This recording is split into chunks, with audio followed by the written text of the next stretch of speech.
శ్రీకాళహస్తిలో కనుమ పండుగను పురస్కరించుకుని గోమాతలకు విశేష పూజలు జరిపారు. పశువులకు విశేష అలంకారాలు చేసి పొంగలు పొంగించారు. శ్రీకాళహస్తి ఆలయ గోశాలలో విశేష పూజలు జరిపారు.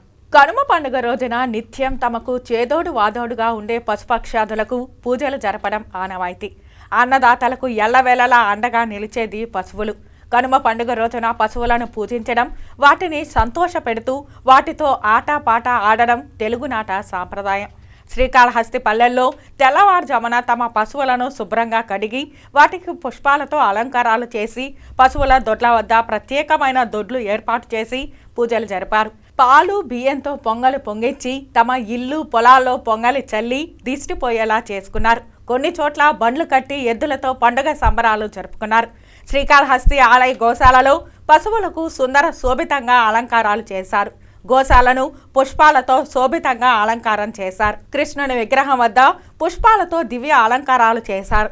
గోశాల ముందర సాంప్రదాయ పద్ధతిలో ఏర్పాటు చేసే పేడతో పశువుల దొడ్డిని ఏర్పాటు చేసి పోతురాజు గోమాతలకు పూజలు జరిపారు. అనంతరం పొంగలి పొంగించారు. ఈ పూజాది కార్యక్రమాలలో గోశాల ఇన్ఛార్జీలు పాల్గొన్నారు. ఈ కార్యక్రమంలో సురేష్, రాజశేఖర్, రవి ఆలయ అధికారులు పాల్గొన్నారు. ఈ యొక్క సప్త గోశాలలో సకల దేవతల స్వరూపమైనటువంటి గోమహాలక్ష్మికి పూజ చేయడం జరిగింది. గోమహాలక్ష్మి అనేది సకల దేవతలు కూడా నిక్షిప్తమై ఉంటాయి. గోమహాలక్ష్మి పూజ చేయడం వల్ల సకల పాపాలు, సకల గ్రహ దోషాలు, గ్రహ బాధలన్నీ కూడా నివృత్తమవుతాయి.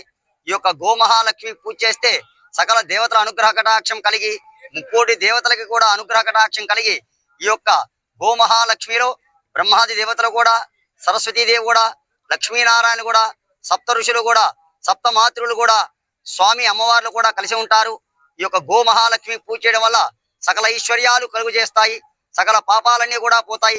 గ్రహ బాధలన్నీ కూడా పోతాయి.